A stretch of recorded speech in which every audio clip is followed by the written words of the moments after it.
Kaya mga katropa, meron tayo dito silang keyless. Yan, nakita niyo naman po, blink na blink ko yung kanyang remote. Gagawin natin dyan mga katropa, i-convert na lang natin sa ibang remote. Yan, 2VR po yan mga katropa. Madali lang yan mga katropa. Yan. Ang nagiging problema lang niya mga katropa, yung lock dito. Yan, lock niya. Yan na, hindi na ganon nakalak yan, di ba? Yan. Dahil yan dito sa kanyang solenoid. Ayun yung mga katropa. Yan. Ang system niyan, hindi na nagana. Sa remote yan, sira na ako. Sa remote yan, kita niyo naman ako. Ilaw, no? Ilaw. Gagawin natin dyan, yung wiring niya, ilalabas natin. Ito yung wiring yan. Para gumana. Positive at negative lang naman yan, mga katropa. Yan, dito yan, no? Yung kulay pink, yan yung positive. Yung puti, yung kanyang negative. Lagyan na natin. Maglalagay na tayo ng switch, mga katropa, para gumana yan. Yung mga ganyan, yung mga katropa, di ba? Dadaan na yan. Nakita niyo naman doon sa isa kong tutorial, bakita niyo doon. Gumagana talaga yan. Para, tapos, ang gagawin natin, ito, buo pa rin naman ito pa niya ignition. Yan, buo pa rin yan, ganun pa rin yan. Ang nagiging problema lang, kung magkakabit tayo ng panibagong remote, yung kanyang lock, ito yung ginagana kasi, ang gagawin natin ito, may rim naman tayo, tatago lang natin yung kanyang switch. Bahala na mayari ito, mga tropa. Inulit ko sulat sa isa kong video. Yan, ganyan yung mga tropa. Pero, push start yan doon sa remote. Tapos, pwede rin yan buksan dito.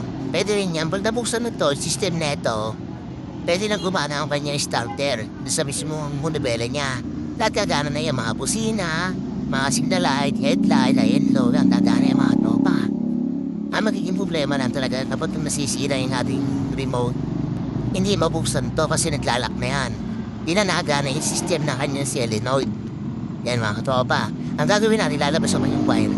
Yan, paulit-ulitan tayo. Yan, ganyan yan eh. Lalabas lang natin yan, lalagyan na yung switch. Tapos, pwede na siyang gumana.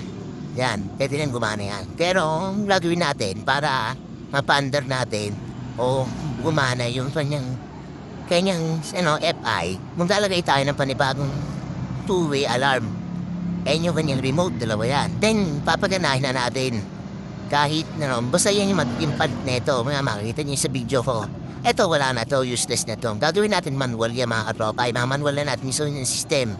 Tapos, gamit ang panibago. Paulit-ulit lang ako, pero para malaman nyo. Basta ito, wala tayong babaguhin dito sa kanyang ignition.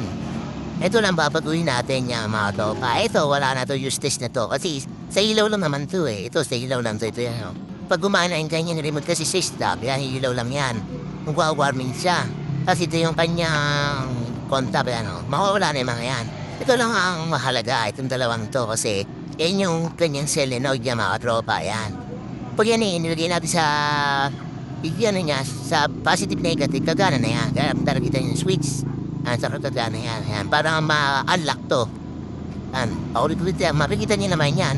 Basta sa mga RFI na 175 yan natin. Ngayon ganyan yung ginagawa namin. O ginagawa ko mga tropa. Para, so, kunyari, wala kayo pambili panibagong di-remote. Di ba? Wala kayo pambili bago.